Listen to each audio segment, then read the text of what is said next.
Hello, I'm Jenny Wilder. I'm the rector of St. Anne's Episcopal Church in Winston-Salem, North Carolina, and this is this week's Top 5.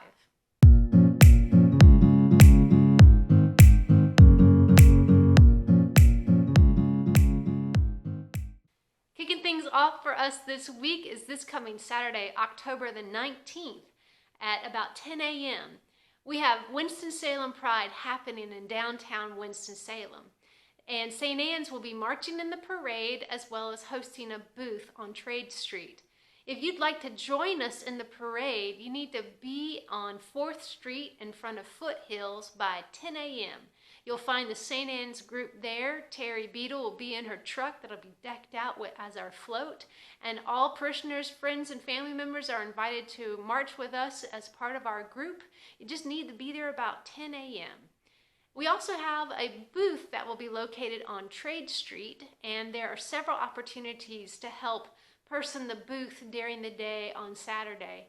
Earlier in the week, I sent out a Sign Up Genius link. If you are interested in signing up, you can just go back to that email, click on the link, and sign up for one of the shifts that are available. We look forward to being Jesus' revolutionary love as St. Anne's marches in the parade. So come and join in all the festivities. We look forward to seeing you there. On Sunday, October the 20th, it is going to be a hoot of a day. Of course, we'll have our worship services at 8 and at 11, but we will also have Children's Chapel at 9:35 and formation for 3-year-olds through 12th grade at 10 a.m. Now, the History of the Bible class will be taking a break this Sunday because Roddy is helping with Crop Walk. So adults get a little bit of a break unless you want to come join us in the Echo the Story class with the high schoolers. You know, all are welcome to come and join anytime. But during the 11 o'clock service specifically, we have a lot going on. We're going to celebrate Pam as she preaches her last sermon with us as our deacon intern. We're going to seat the vestry and celebrate their entry into a new year as our new vestry. And then we're also going to, of course, celebrate our birthdays. But after all of that happening in the 11 o'clock service, we'll have lunch together as we send off those who will be marching in the crop walk. And the vestry will be meeting later that day as well. And all parishioners are invited to come and be a part of the vestry meeting anytime. You don't even have to ask. You just come on to the vestry/library room about 12:30 and you can come and be a part of that. So be prepared for a very long and busy day and come and join in the festivities. There's a lot to celebrate at St. Anne's. We'll see you then.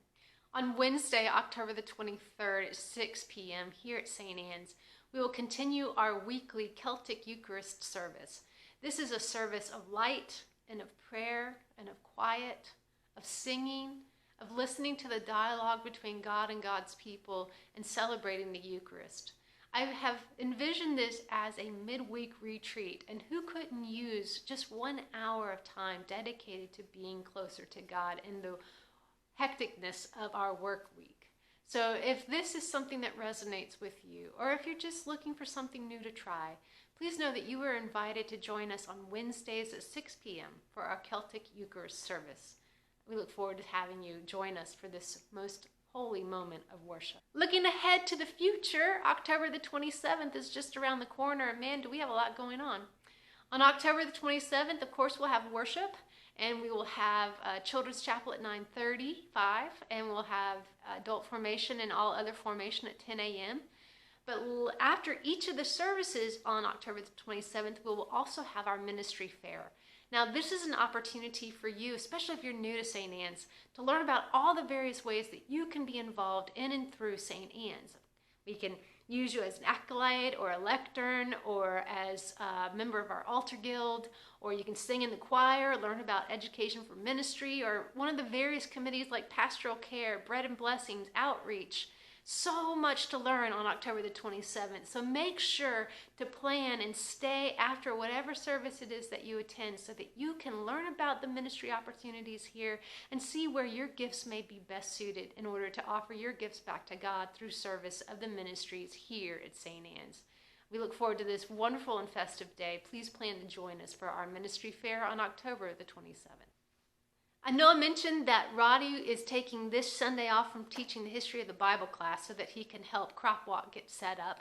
He will return on October the 27th to finish that class, and I hope this is not the last class that Roddy teaches us. But looking ahead to November and into December, I wanted to tell you what our adult formation class will be during those times. So I will be teaching the Way of Love, which is a rule of life that the presiding Bishop Michael Curry introduced us to at the General Convention in 2018. In addition to teaching classes in November and into December, I will also be doing a preaching series on the Way of Love during the month of November. And this will help us look at stewardship as we prepare for our ingathering on Advent 1 in the light of a rule of life, and especially the Way of Love.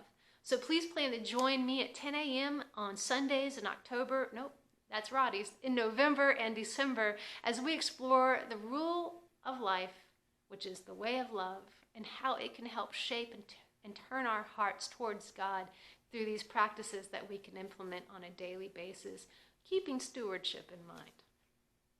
Well, friends, that'll do it for me. I'm Jenny Wilder. I'm the rector of St. Anne's Episcopal Church in Winston-Salem, North Carolina, and this is this week's Top 5. God bless.